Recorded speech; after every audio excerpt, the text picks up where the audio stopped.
Bom dia, que bom e que alegria nos reencontrarmos nesta manhã de terça-feira, hoje dia 24 de maio. Para aqueles que não sabem, hoje celebra-se o dia do detento ou do penitenciário, dia do telegrafista, dia do café, dia do datilógrafo, dia também do vestibulando, da infantaria também. Você que está conosco nessa manhã, continue com seu coração aberto e receptivo. Deus tem uma bênção para a sua vida, para a sua família e para o seu coração. Estaremos ouvindo hoje a segunda parte da mensagem que nós transmitimos na abertura do simpósio, 22º simpósio sobre a família na Igreja do Calvário. Espero que você seja profundamente enriquecido e abençoado através desta segunda parte dessa mensagem.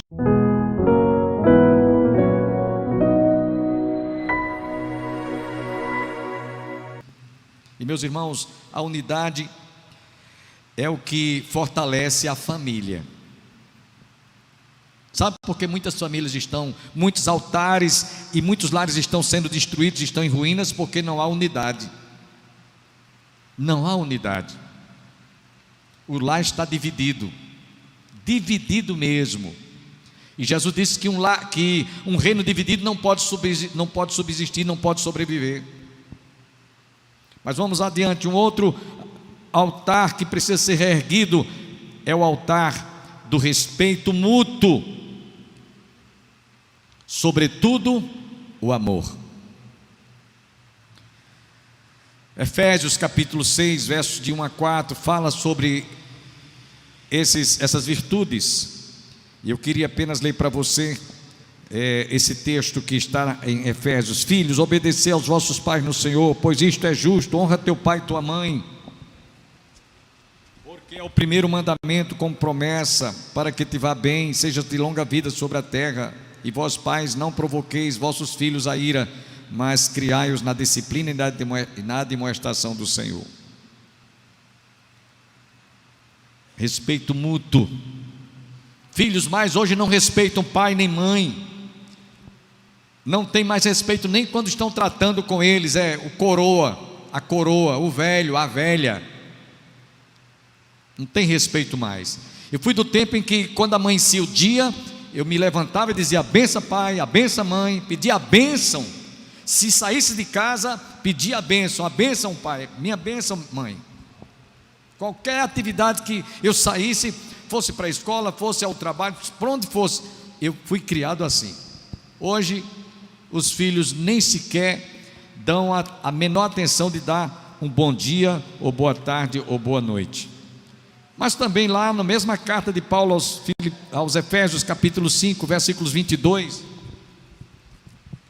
Paulo fala sobre o relacionamento conjugal, relacionamento marital, que deve estar embasado no amor.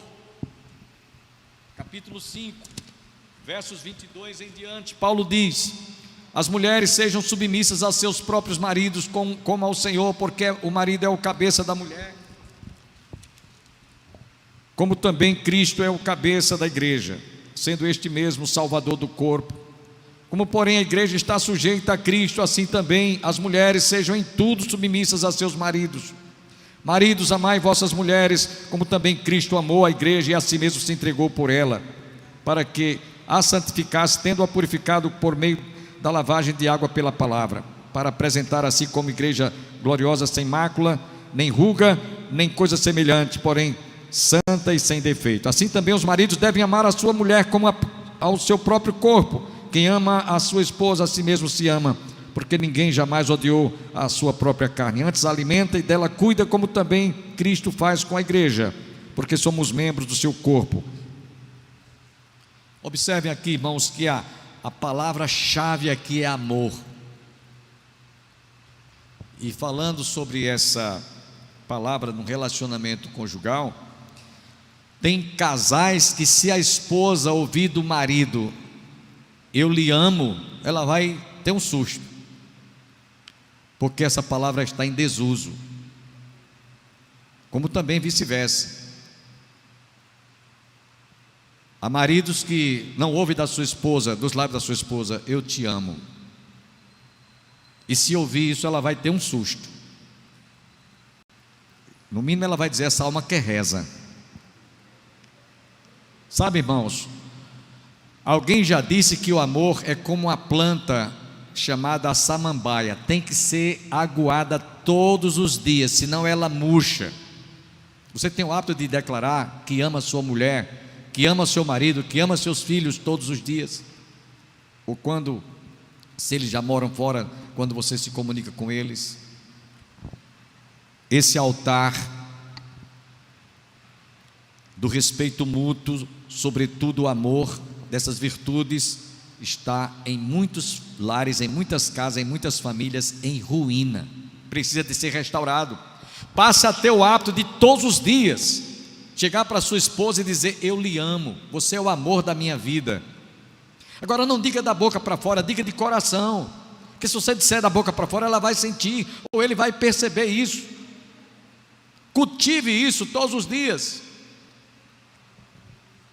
Às vezes eu digo, essa semana mesmo, cheguei para a esposa e disse: eu lhe amo muito, mas lhe amo menos do que a Jesus. Ela não fica achando que o meu amor é todo por ela. Aprendamos, irmãos, a reerguer esse altar das virtudes, da prática das virtudes da fé cristã, conforme vimos: o perdão, a humildade, a comunhão, a unidade e o respeito mútuo, sobretudo o amor para com os cônjuges e para com os filhos. E ainda, irmãos, para terminar essa parte aqui, uma virtude que eu deixei para o final, em relação à fidelidade a Deus. Ora, se tem alguma família que não é fiel a Deus, vai ser fiel mais a quem? Se eu não sou fiel a Deus, no mínimo que Ele pede, eu vou ser fiel a quem mais? A ninguém. A ninguém. E nós muitas vezes precisamos de reerguer este altar da fidelidade, em devolver a Deus o que é de Deus. A vida cristã, meus irmãos, é um compromisso. E esse compromisso exige de mim procurar obedecer no mínimo que o Senhor requer de cada um dos seus filhos, cada um dos seus servos. O mínimo que Ele requer é de tudo que Ele nos dá, a 10ª parte. Que muitos crentes não gostam de ouvir isso. Muita gente não gosta de ouvir isso. Mas precisamos de reerguer este altar. Trazei todos os dízimos à casa do tesouro. É esta a recomendação para que haja mantimento na minha casa, diz o Senhor. Se você não é fiel a Deus, procure reerguer esse altar o mais breve possível, o mais rápido possível, para que você seja abençoado, para que a sua família seja abençoada, para que os seus filhos sejam abençoados, para que o seu casamento seja abençoado, para que os seus negócios prosperem. Esse é o segredo: fidelidade. Jesus disse: vinde, servo bom e fiel, tomai por herança o reino que vos está preparado, entrai no gozo do Senhor, que está preparado desde antes da fundação do mundo, porque foste fiel no pouco, sobre o muito eu te colocarei. Fidelidade. Eu quero que minha família seja abençoada, eu quero que esse simpósio, minha família seja despertada. Pronto, está aqui. Reerga esse altar da fidelidade. E por último, precisamos de reerguer o altar da adoração e louvor. E o que poderíamos dizer o que é adoração? Eu estava ouvindo essa semana um pregador, não gravei o nome dele, mas ele disse uma coisa muito importante sobre adoração, e eu anotei. Me esqueci de colocar o nome do autor, mas ele disse o seguinte: o que é adoração? Adoração é estilo de vida. Em casa, na escola, na universidade, no trabalho, onde quer que estejamos. A gente pensa que adoração é só quando o grupo está aqui louvando a Deus, cantando corinhos e hinos, como o presbítero Ângelo Roncalli e o Ministério Calvário. Irmãos, louvor é quando eu estou dentro do ônibus, quando eu estou na estrada. Adoração é quando eu estou na estrada, viajando, na fila do banco, no comércio, na feira, onde quer que eu esteja. É um estilo de vida. Lembra-se da mulher samaritana que foi a Jesus, Depois daquele diálogo todo, Jesus disse para ela, porque ela tinha dito: é o lugar onde se deve adorar é em Jerusalém. Jesus disse: mulher, é chegada a hora em que nem em Jerusalém, nem neste monte, nem em algum lugar determinado seja o lugar determinado para ser adorado, para se adorar a Deus. Deus é espírito, importa que os seus adoradores o adorem em espírito e em verdade, em sinceridade. Estamos concluindo, irmãos. Eu poderia citar aqui outros altares que precisam de ser reerguidos, da reconciliação com alguém que você não está bem, tantos que você poderia pensar agora, mas espero que durante esse simpósio nós possamos reerguer, restaurar esses altares de tal maneira que, assim como Elias, após ter restaurado aquele altar que estava em ruínas, fez cair fogo do céu e consumiu o holocausto, nós possamos ser esses holocaustos vivos, conforme está lá em Romanos capítulo 12. Rogo-vos, pois, irmãos, pelas misericórdias de Deus, que apresenteis os vossos corpos em sacrifício vivo, santo e agradável a Deus, que é o vosso culto racional, e não vos conformeis com este presente século. Ou seja, o simpósio vai durar todo esse mês de maio. Cada domingo vamos ter devocionais, mensagens voltadas, focadas para a família. Aí eu pergunto: e quando terminar o mês de maio, dia 1º de junho, como é? Vamos continuar com esses altares precisando de ser reerguidos porque estão em ruínas, ou nós já reerguemos aqui nesta manhã e nos demais dias que vamos ter aqui, para que quando concluirmos todo este simpósio, possamos dizer: o altar da minha vida, o altar da minha família, o altar da minha casa, o altar da minha igreja foi erguido, e o meu corpo é o holocausto vivo. Que Deus nos abençoe. Fiquemos em pé. Amém. Pai, queremos te agradecer, porque sabemos que a tua palavra não voltará para ti vazia, antes fará aquilo que te apraz. E eu te peço agora, em nome de Jesus, que o teu Espírito Santo, que nessa manhã nos conscientizou da necessidade que nós temos de reerguer este altar que está em ruínas, para que, ó Deus, possamos te servir com alegria, possamos, ó Deus, oferecer um culto e um sacrifício vivo e agradável ao Senhor.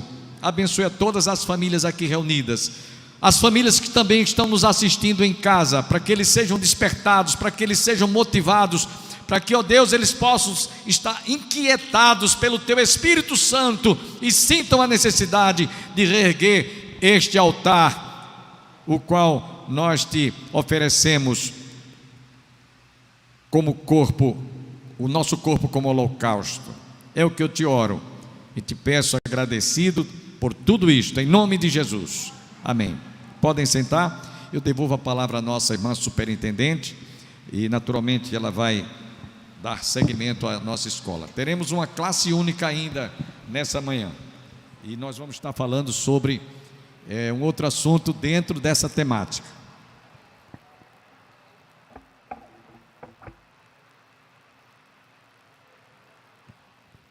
Amém. Que bênção, que maravilha, né? Como a gente se renova a cada momento, quando a gente ouve a palavra, quando a gente não sejamos não só ouvintes, né, mas praticantes dessa palavra, né? Agora vamos nos dividir em classes.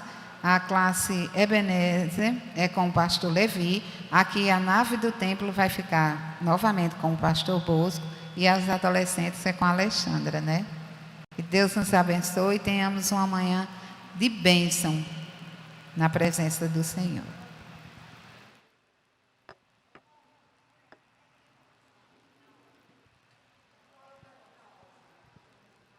A escola dominical provavelmente terminará hoje de 11h30, certo? Porque é um período de festa.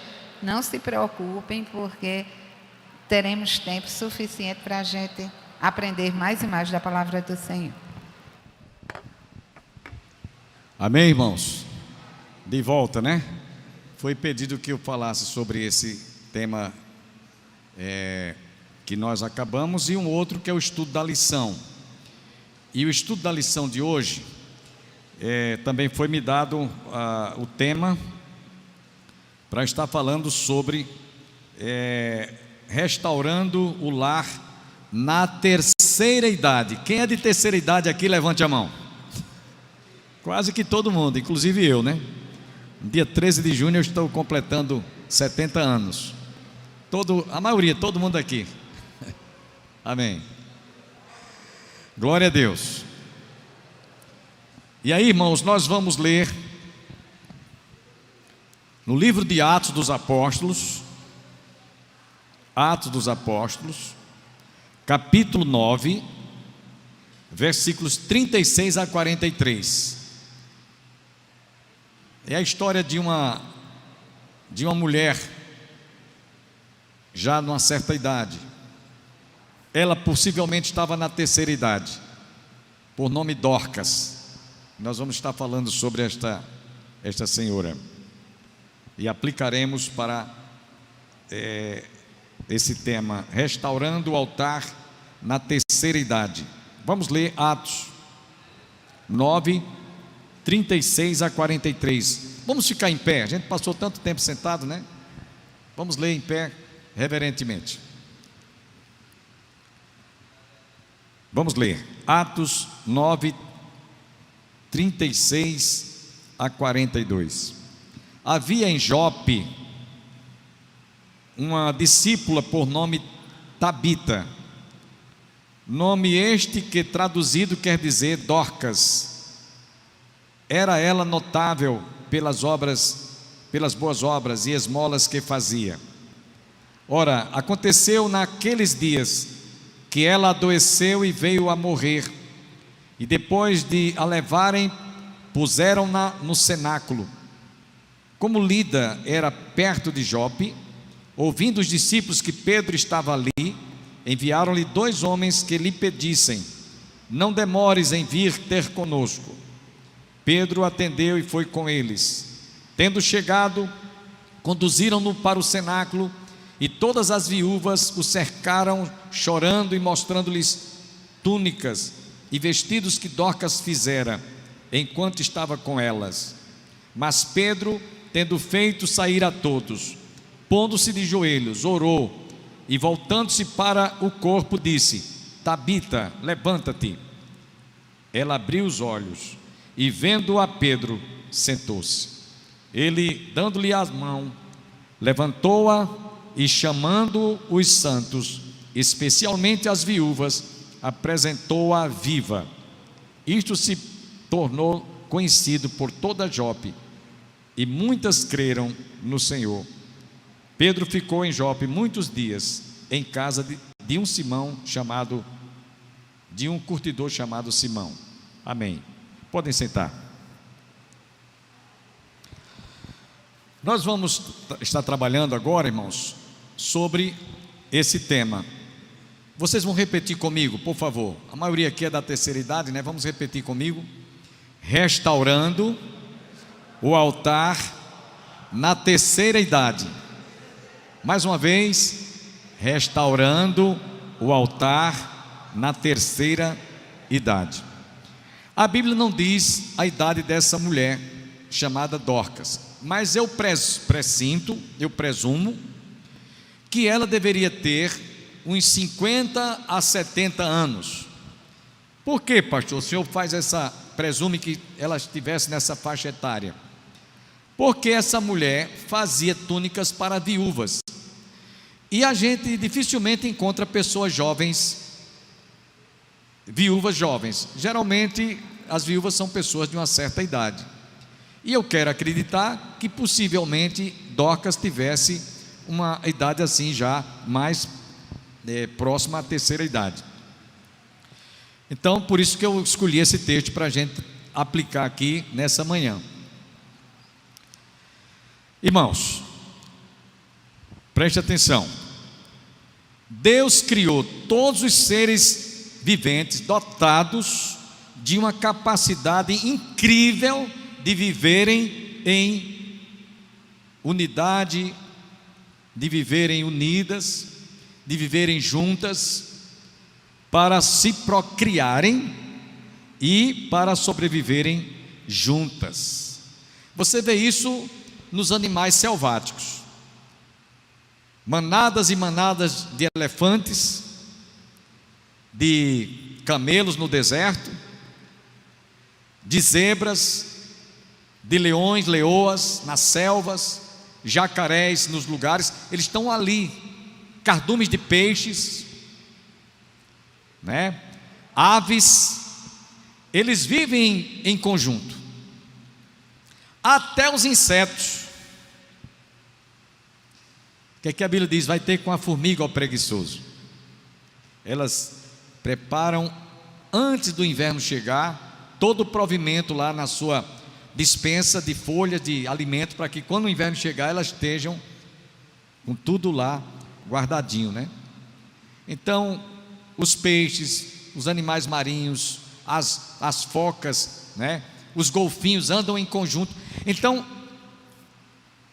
esses seres irracionais, pela intuição, eles trabalham juntos, eles vivem juntos, e para a sobrevivência, às vezes, eles usam outros animais como presa. A gente sabe disso, né?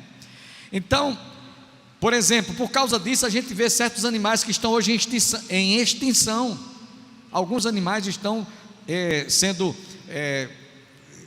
há uma preocupação de se preservar pelo menos um casal, para que não se perca definitivamente a extinção dos animais.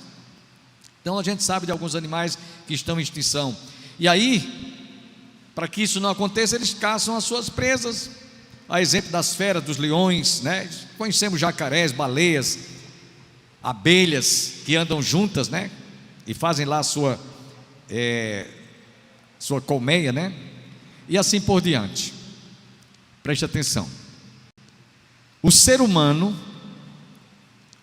é o único ser social capaz de conviver em todos os movimentos e em todas as circunstâncias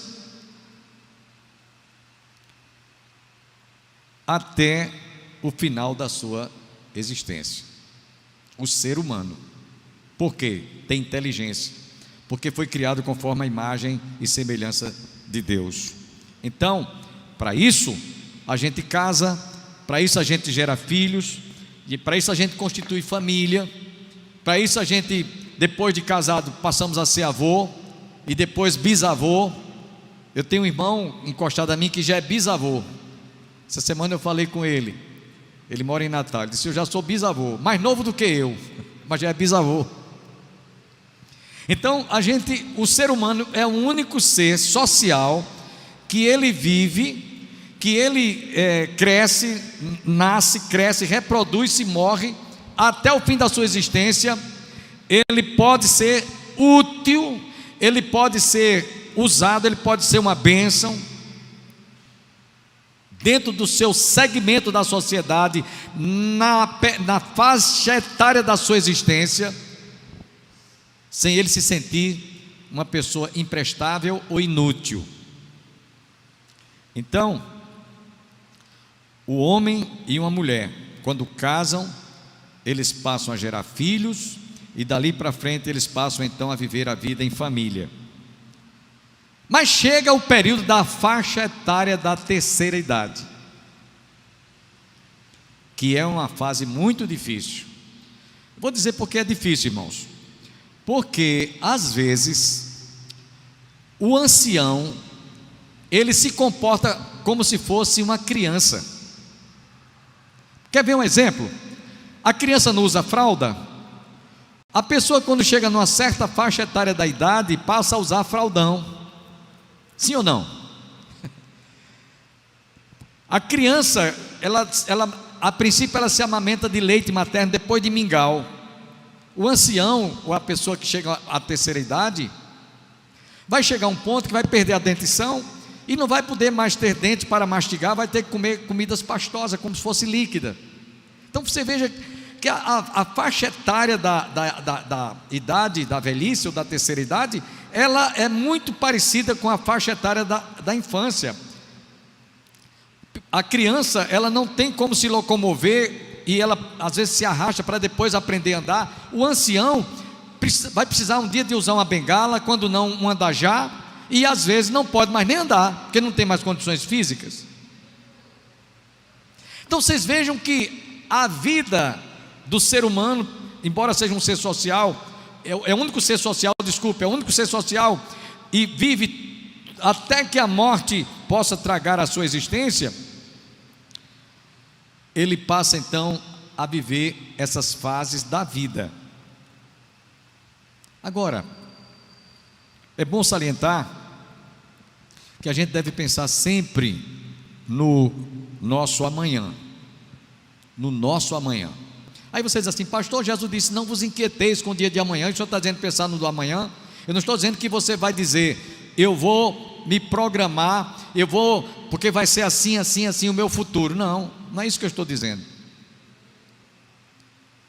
Se programar no sentido assim, de se você tiver uma velhice, você pelo menos tem alguma coisa que você possa ter como, não vou dizer como garantia, mas como algo que você vai poder usar para ter um final humilde, ou um final que seja pelo menos confortável para a sua idade. Para isso você tem planos de saúde, você tem muita coisa aí à sua disposição. Mas a gente precisa dentro desse aspecto, reconhecer e considerar que nós, por sermos racionais, precisamos de interagir. E aí eu queria pensar no papel da igreja em acolher, assistir, amparar as pessoas que estejam na terceira idade. Por quê, pastor? Porque elas passam a ter uma série de problemas na área da saúde. Mal de Alzheimer, mal de Parkinson, são as doenças comuns hoje. Morte súbita de gêneros do seu corpo, dos seus órgãos, vai morrendo. Eu conheci uma senhora em João Pessoa, que ela foi perdendo todas as condições, até para degustar saliva. Quando ela ia degustar saliva, ela tinha dificuldade. Vocês imaginem a que ponto essa doença chega.